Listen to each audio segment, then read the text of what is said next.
নমস্কার বন্ধুরা, আমার নাম সায়ন সানা। আপনারা দেখছেন ল্যান্ড সেল এসএস চ্যানেল। আপনারা যারা সোনারপুরের মধ্যে বড় পিচের রাস্তার গায়ে 13 কাঠা 12 কাঠা বা এরকম 1 বিঘে জমির সন্ধানে রয়েছেন, কোনো কোম্পানি বা বাগানবাড়ির রিসর্ট বানাবার জন্য জমির সন্ধানে আছেন, তাদের জন্য কিন্তু আজকের এই ভিডিওটি। এই জমিটি কিন্তু প্রায় 85 ফিট মতন ফ্রন্ট রয়েছে, একদম পিচের রাস্তার গায়ে। এখানে 13 কাঠা শালি রেকর্ডের জমি রয়েছে বন্ধুরা। আপনারা যারা সোনারপুরের মধ্যে বাগানবাড়ি রিসর্ট বা কোনো কোম্পানি বানানোর জন্য জমির সন্ধানে রয়েছেন এরকম পিচের রাস্তার গায়ে, তাদের জন্য কিন্তু আজকের এই ভিডিওটি। আপনারা ভিডিওটি শেষ পর্যন্ত দেখতে থাকুন। কত কি মূল্য আছে এই জমিটির, কি করে আসতে পারবেন, সবই আপনাদেরকে আমি বলে দেব।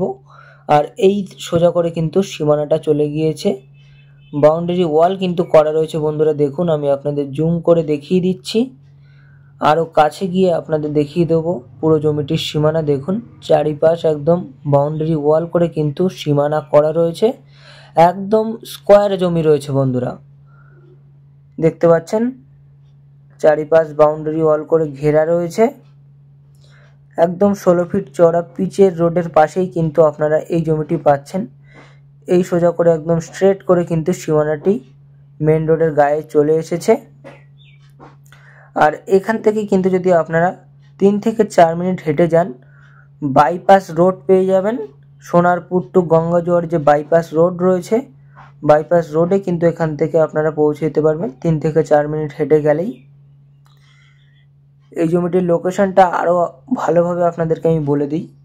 এটা কিন্তু দক্ষিণ 24 পরগনা জেলার সোনারপুর থানার অন্তর্গত, আর এটা পঞ্চায়েত এলাকা রয়েছে। আর সোনারপুর স্টেশন এই জায়গাটি থেকে 3.5 কিলোমিটার মতন ডিস্টেন্স রয়েছে, আর গড়িয়া স্টেশন 4.5 কিলোমিটার ডিস্টেন্স রয়েছে এই জায়গাটি থেকে। তো এমন একটা লোকেশনে আপনারা এই জমিটি পাচ্ছেন, যেখান থেকে কিন্তু আপনারা কলকাতার যে কোনো প্রান্তে সহজেই ট্রাভেল করতে পারবেন। বাস রুটও কিন্তু এই জায়গাটি থেকে আপনারা অ্যাভেলেবেল পেয়ে যাচ্ছেন বন্ধুরা। এবার এই দিক থেকে আপনাদের জমিটির সীমানাটা আমি ভালোভাবে দেখিয়ে দেবো বন্ধুরা। দেখুন, পুরো এরিয়া কিন্তু বাউন্ডারি ওয়াল করে ঘেরা রয়েছে। খুব সুন্দর একটা জমি রয়েছে আপনারা যারা কোম্পানি বানাতে চাইছেন।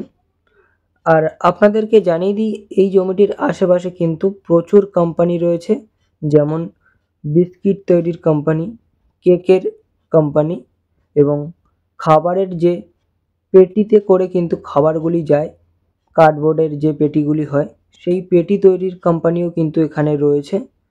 তো খুব সুন্দর পরিবেশ রয়েছে এখানে। আপনারা যারা এরকম কোম্পানি বানাতে চাইছেন, তাদেরকে বলবো এই জমিটি অবশ্যই একবার সামনে থেকে এসে ভিজিট করে যাবেন। আশা করি এই জমিটি আপনাদের সামনে থেকে দেখলে পছন্দ হয়ে যাবে। এই যে দেখুন, সীমানাটা দেখিয়ে দিচ্ছি আপনাদেরকে। চারিপাশ একদম বাউন্ডারি ওয়াল করা রয়েছে। 13 কাঠা শালি রেকর্ডের জমি রয়েছে বন্ধুরা। কাগজপত্র নিয়ে আপনাদের কোনো রকম সমস্যা নেই, কাগজপত্র একদম নিট অ্যান্ড ক্লিন রয়েছে। আপনারা কোর্ট সার্চিং করিয়ে কিন্তু কাগজপত্র ভালোভাবে দেখে নেবেন। কাগজপত্র নিয়ে আপনাদের আশা করি কোনো রকম সমস্যায় পড়তে হবে না। আপনাদের মূল্য সম্পর্কে এবার একটু আমি বলে দেব। তার আগে আপনাদেরকে আমি বলে দিই, আমাদের ল্যান্ড সেল এসএস চ্যানেলে কিন্তু ডেইলি এরকম নতুন নতুন প্রপার্টির আপডেট আসতে থাকে। জমি, বাড়ি, বিভিন্ন প্রপার্টির আপডেট সোনারপুর, গড়িয়া, নরেন্দ্রপুর, বাঘাযতীন, বিভিন্ন জায়গার। তো আপনাদের কেমন প্রপার্টির প্রয়োজন রয়েছে সেটা কিন্তু আমাদের সাথে যোগাযোগ করে জানাতে পারেন। আপনাদের রিকোয়ারমেন্ট অনুযায়ী কিন্তু আমরা সোনারপুরের মধ্যে বাড়ি, জমি বা গড়িয়ার মধ্যে বাড়ি এবং জমির সন্ধান দেওয়ার অবশ্যই চেষ্টা করব। এবার মূল্যটা আপনাদের বলে দিই। টোটাল 13 কাঠা শালি রেকর্ডের এই জমিটির প্রতি কাঠা পিছু মালিক 5.5 লক্ষ টাকা করে কিন্তু মূল্য রেখেছে। একদম ডিরেক্ট ওনার রয়েছে। আপনারা মালিকের সঙ্গে একদম সরাসরি যোগাযোগ করে কিন্তু কথাবার্তা বলে নিয়ে তারপরেই কিন্তু জমিটি পারচেস করতে পারবেন। কোনো রকম থার্ড পার্সনের সঙ্গে আপনাদের কথাবার্তা বলতে হবে না এই জমিটি নিয়ে। বন্ধুরা, পছন্দ হয়ে থাকলে সরাসরি যোগাযোগ করুন। আমাদের স্ক্রিনে কিন্তু চ্যানেল প্রতিনিধির নাম্বার দেওয়া রয়েছে, তো বন্ধুরা, আবারও দেখা হবে নেক্সট ভিডিওতে। ততক্ষণ আপনারা ভালো থাকবেন।